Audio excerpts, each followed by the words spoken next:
বন্ধু,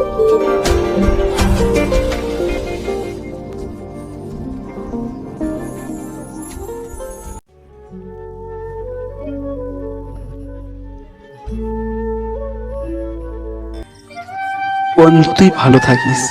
আমি চললাম আজ অনেক দূরে, জানি না কোন কারণে এভাবে গেলি আমায় একা করে। তাই আমিও চললাম সেই পথে যেখান থেকে কেউ কখনো আসেনি ফিরে। জীবনের গতির কথা ভাবলে পা দুটোর গতিও থেমে রয়। নিঃসঙ্গ এই পথে তখন আত্মবিশ্বাসটুকুই সঙ্গী হয়। কষ্ট মানুষকে পরিবর্তন করে, কষ্ট মানুষকে শক্তিশালী করে। আর প্রতিটি কষ্টের অভিজ্ঞতাই আমার কাছে এক নতুন শিক্ষা। আজ হলো সেই দিন, সুখ পেলাম যত। আজ হলো সেই দিন, বুকে পেলাম ক্ষত। আজকের এই দিনে আপন হলো পর, আজকের এই দিনে ভাঙলো এই অন্তর।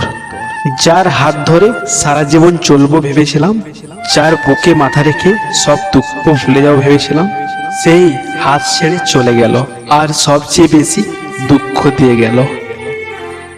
কষ্ট আমার বুকের পাঁজর, বুকে চেপে রাখি। অসহায় মন নিয়ে সবার মাঝে হাসি।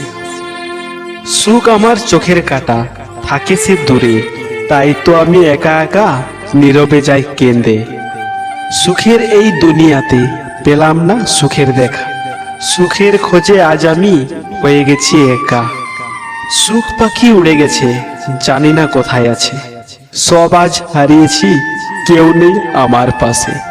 আজ থেকে বদলে যাব, হয়ে যাব নিষ্ঠুর করে। আপন সাদা কাফন পাড়ি দেব অচিনপুর। ভুলে গিয়ে সবকিছু বাঁধবো একটি ঘর, সেই ঘরটির নাম হবে অন্ধকার কবর। ফেলে আসা এক নদীর ধারে খুঁজে বেড়ায় আমি তারে। দেয় না দেখা আমায় কভু, তার খেয়াল তুমি রেখো প্রভু।